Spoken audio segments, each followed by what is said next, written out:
Welcome to today's webinar. Today we are going to learn more about e-commerce for Infor M3. We're also going to get a lot of inspiration how to digitize your business and how to make it easier for your customers to do business with you. It's all about saving time, money, increase your revenue, and keep your customers happy. Today's presenter is Johan Axelsson. He has been working with Infor M3 for over 25 years. He is a huge advocate for e-commerce and also how to best customize solutions for yourself and your customers. Johan is also Vice President of Sales at LeanSwift and one of the founders of the company. You will find a spot or a little box on this site where you can post questions during the webinar, and we will do our best to try to answer those questions at the end of the webinar. If we don't have time for that, we will reach out to you after the webinar. This is also going to be a recorded session, so you can share with your coworkers later on. But now I am going to hand over the microphone to Johan. Thank you, Caroline. Okay, and as you can see now, today's presentation, it says Infor at the top. It is a LeanSwift presentation, but we do focus Infor M3, that's 100% of our business. And so everything that we do is related to Infor and Infor M3. So when today's presentation, we're going to talk about digital transformation. And when it comes to digital transformation, now there's a lot of different opportunities. There's a lot of potential. But at the end of the day, a lot of different potential ways of doing this. But at the end of the day, what we're looking at doing is we're looking at creating new tools and possibilities, enabling new tools, new technology to drive revenue.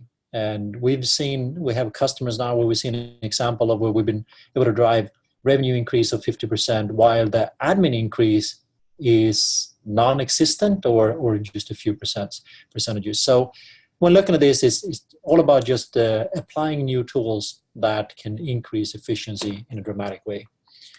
So when talking about digital transformation as well, I think there's the two different aspects of this. We can have a digital evolution, or we can have a complete digital revolution.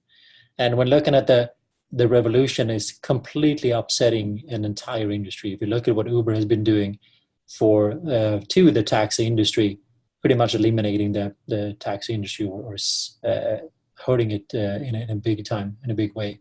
And it's all driven by technology. Of course, it's the app has been crucial, but it's not only the app. Well, without Google Maps and without navigation back in the days, you had to really have a lot of training to be a taxi driver. Today, anyone with a smartphone can become a driver and can use the Google Maps for the navigation piece, and you, of course, using the app to connect the demand and supply. I think there's a potential we have some Infor M3 customer that has a potential of really disrupting their industry as well.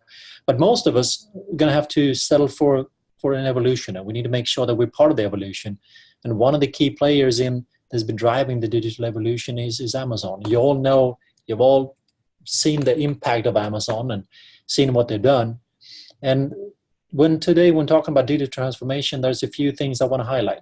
One is the most important thing to make this a success is we need to make it easier for the customer to do business with us. How do you make it easier for your customers to do business with you? And in doing so, it's not just about a front end. It's not about an e-commerce portal or a web interface. It's about connecting the entire supply chain. So, of course, it's got to be easy to place the order, but it also means that the front end needs to have information from the back end in real time. We need to have available inventory. We need to be able to provide the correct pricing, especially when it comes to B2B. You know, all your customers, a lot of our customers, they do work heavily with customer-specific pricing, customer agreements, tiered pricing. There's a lot of information that you already have available in your Infor M3 solution. And in doing so, we're not looking at rebuilding any of that business logic on the front end. We need to make sure that all that information and the business rules that you already have enabled in M3, that they simply are enabled for the customer, for customer self-service. So when Amazon launched the one-click checkout, if you think about yourselves, I am sure that a lot of you guys who just joined the webinar, that you are Amazon customers as well. Well, if you think about it, why are you Amazon customers? Is it for the price, or is it for the convenience? It's so easy to place an order that a lot of us don't shop around enough, and it's the simplicity was the key driver for Amazon. Another thing, and I'm not going to only stick to Amazon, but they have done some amazing things. Simplicity was one of them. Loyalty is the second one. So they launched their Amazon Prime membership.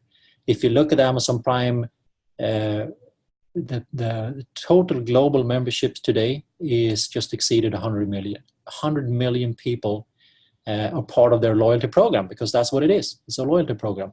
Most of us have how many of you guys out there have a loyalty program? Do you have one? If you do, are you charging your customers to be part of the loyalty program? So Amazon actually started saying, hey, it's going to be $100 a year for you to be part of our loyalty program. It's got to be something in it for me as a customer, of course, so you get free shipping. And apart from free shipping, they figured, how do we make a loyalty program better?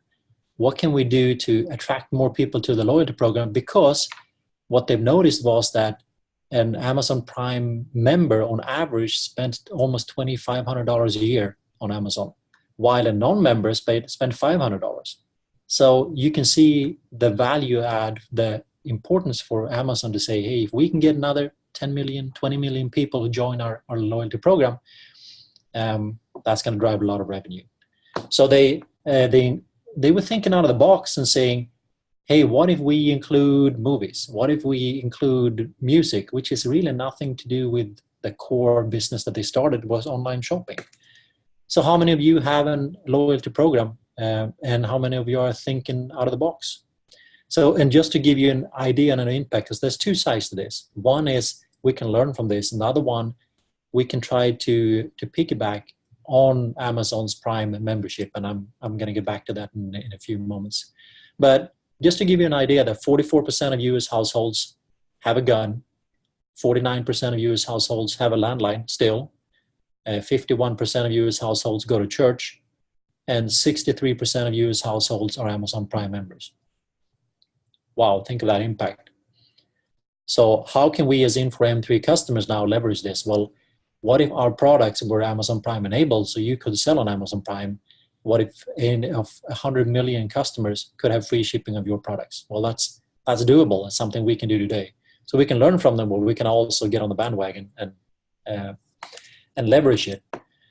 And when looking at our customers out there, Amazon, our Infor M3 customers, here's one Infor M3 customer, MacArthur, one of our customers in the Midwest, providing roofing products, thinking out of the box, creating a loyalty program and saying, hey, for our, if you see at the bottom text here, if you must have at least 50% of the points needed to buy in. So you can earn a place on their customer trip that goes to Cancun or to Nassau. So if you're in the building industry and want to go for some roofing education in Cancun, what is this doing to driving your additional sales? So kind of like Amazon adding something, movies and music, which was not really part of their core business, anything that can build loyalty is going to be good. So third piece, what else is important when you're looking at our digital transformation? Well, customer segmentation.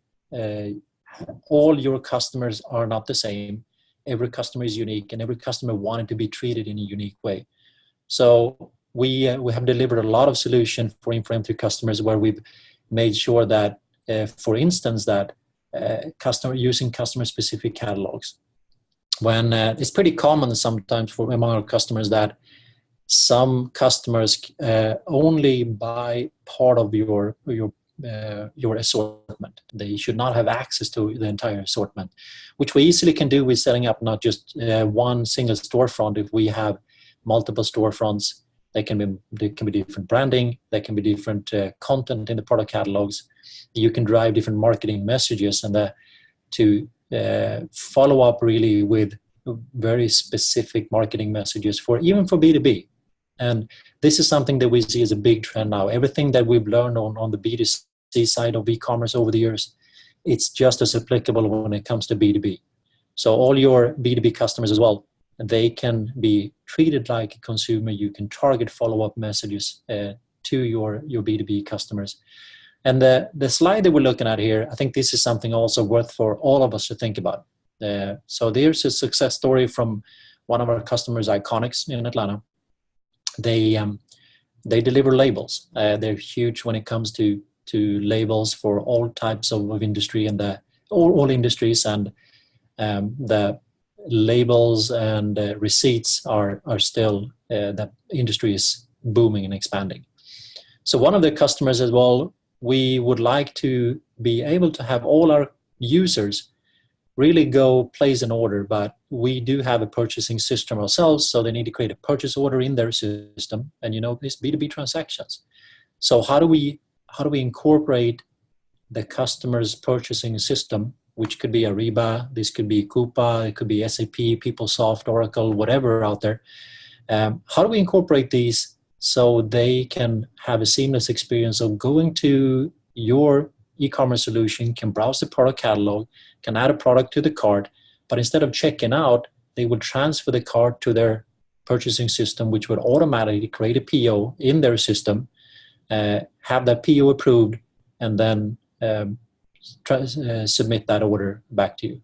So Iconics today, one of the big banks in the US now, they have 8,000 users that can log into their site. They can place an order, and they can then submit that order for approval, and once approved, that order comes back to Iconics as an EDI transaction. So of course we got to get the order back in a smooth way as well.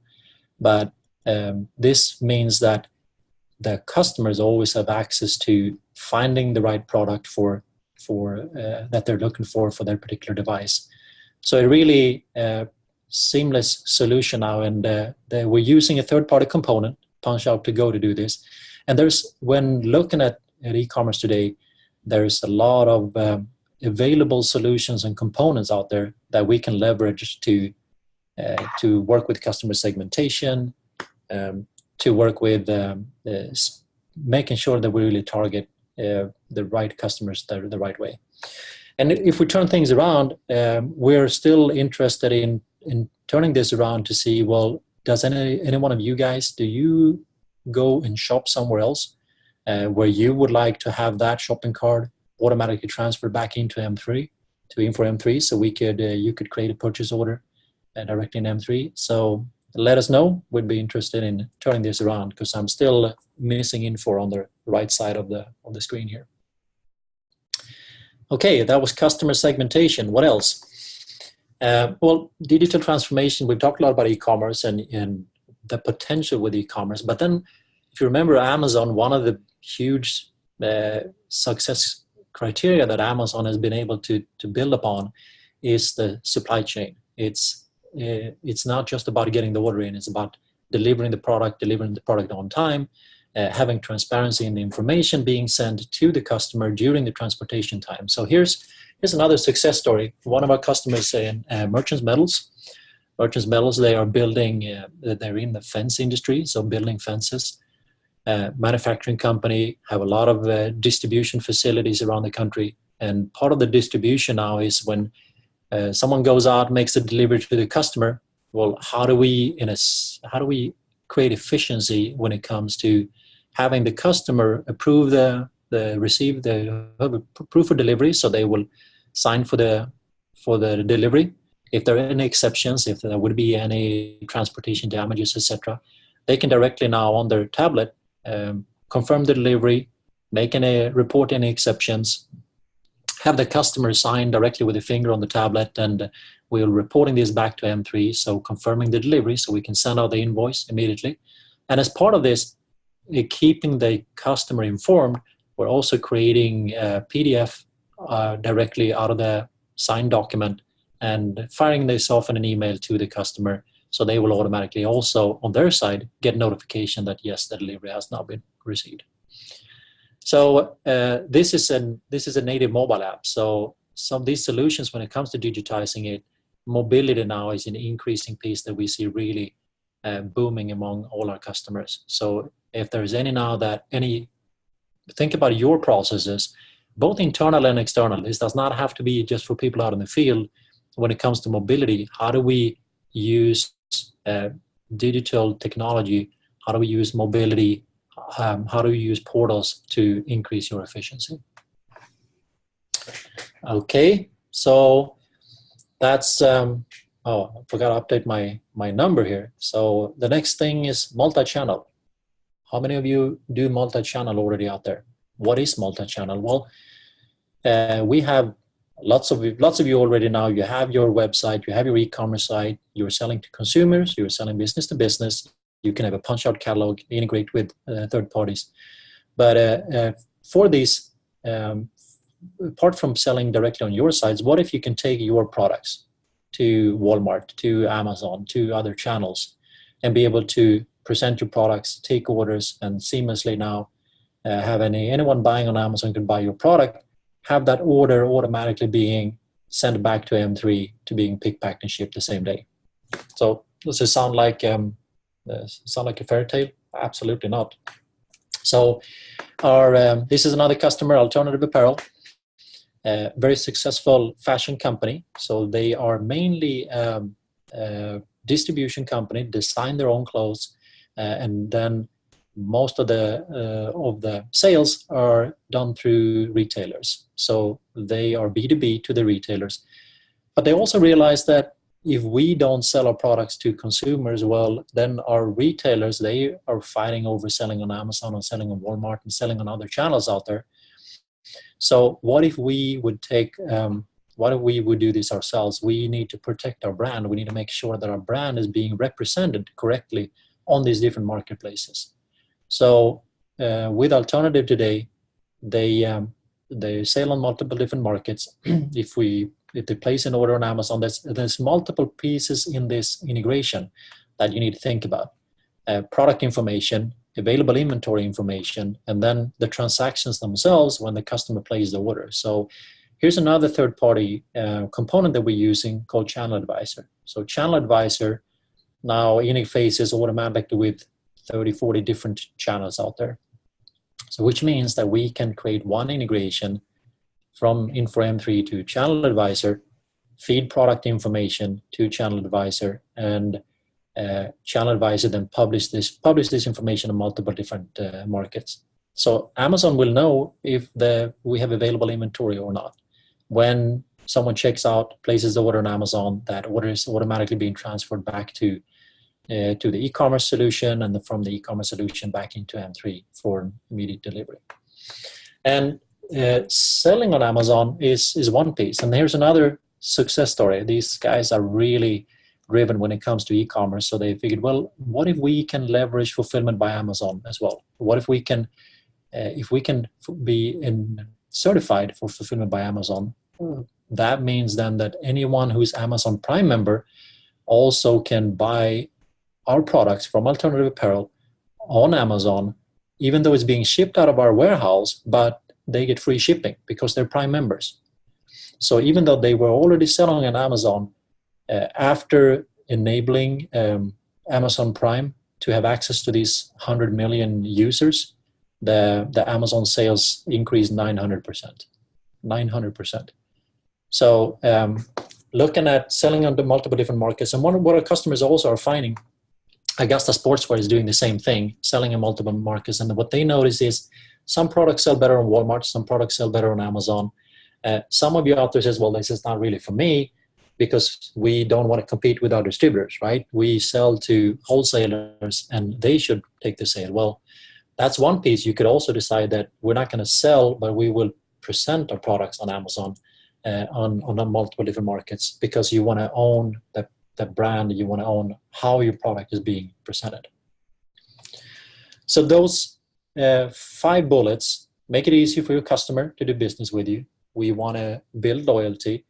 We would like to work with customer segmentation, make sure that you don't have one solution for every customer. Every customer is unique, and we need to treat them in a unique way. We need to build efficiency. It's not only on the e-commerce side, but also with our mobility. And then multi-channel is a fifth solution and a fifth option. So with that, I'd like to switch over and take you through just some samples of some of our customers and see what the websites currently look like. As soon as I can get my mouse back, which disappeared. Oh, where did it go? There it is. Sorry. So a few of our customers, starting from the right, Ideco, when looking at a customer success story. So this is an Infor M3 customer in Sweden. One of the key challenges for them when it comes to delivering an e-commerce site was, well, how do we make it easy for our customers to find the products once they get to our site? They had some 30,000 SKUs in the product catalog. And as you can see, this site is all in Swedish, so the e-commerce solution works well in any language. And a lot of our customers now run this in multiple different languages. So to their customers, when the customers said to make it easy to find the products as well, they normally know the length. So the length of the drill, if I'm now interested in looking at particular drills, I want to do some filtering on these drills. So based on that, I also now can see which type of material that this drill is available to drill into. That could be steel or that could be cast iron. For those of you who speak Swedish, you saw the kind of Swedish text pop up there. So now with 2 filters, I'm down from 30,000 SKUs to see this is what I need if I would like to drill in steel. Making sure that the product is presented in a good way is critical. So having a good product presentation, high resolution images of all your products, regardless of what the product is.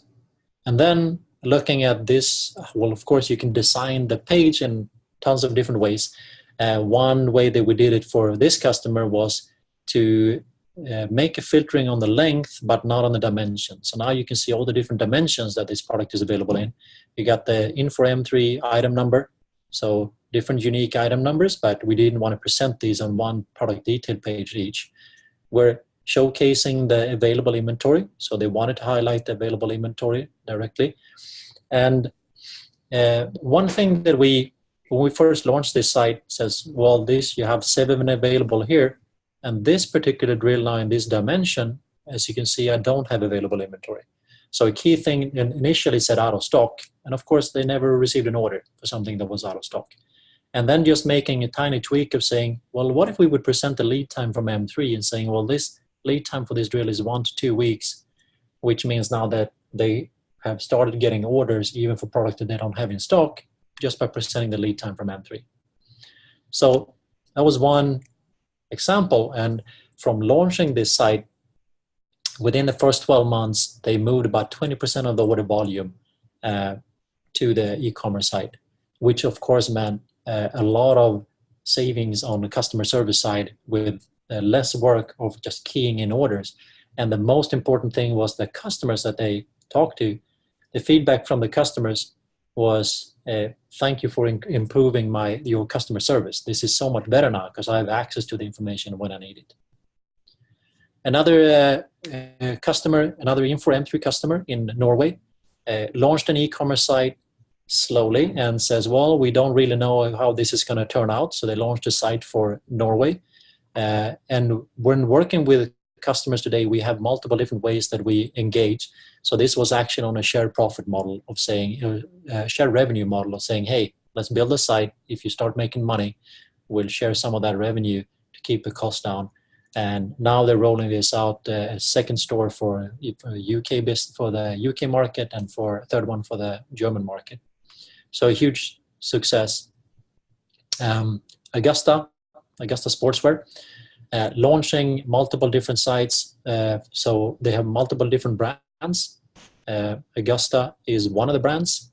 So this is the B2B site, and the same thing here when it comes to multi-channel. They've been really successful when it comes to selling on multiple different channels. But combined with the B2C and the B2B side, so slightly different website when going to B2B, so for their distributors, different tools available when it comes to the B2B environment.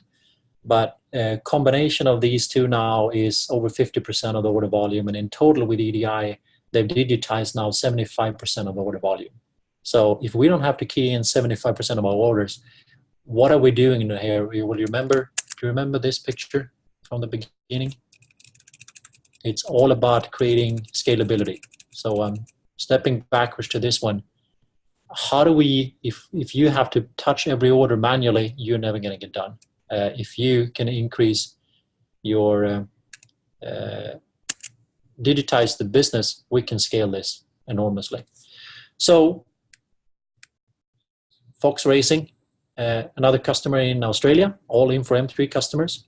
Berkshire in contamination control. And as you can see, this works fine for any type of business, regardless of what business you're in. Philippa K, high-end fashion customer in Scandinavia.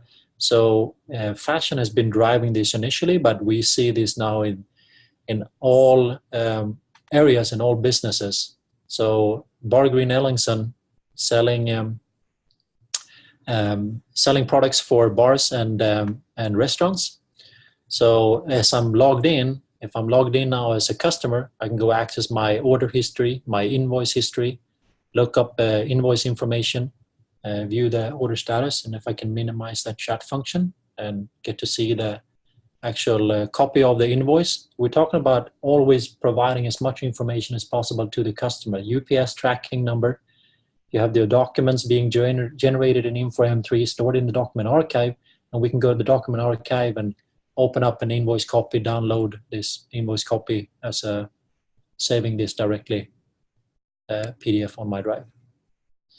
So I wanted to just walk you through these and showcase a little bit of what does it mean, what are we doing when we're helping our customers digitize the business processes.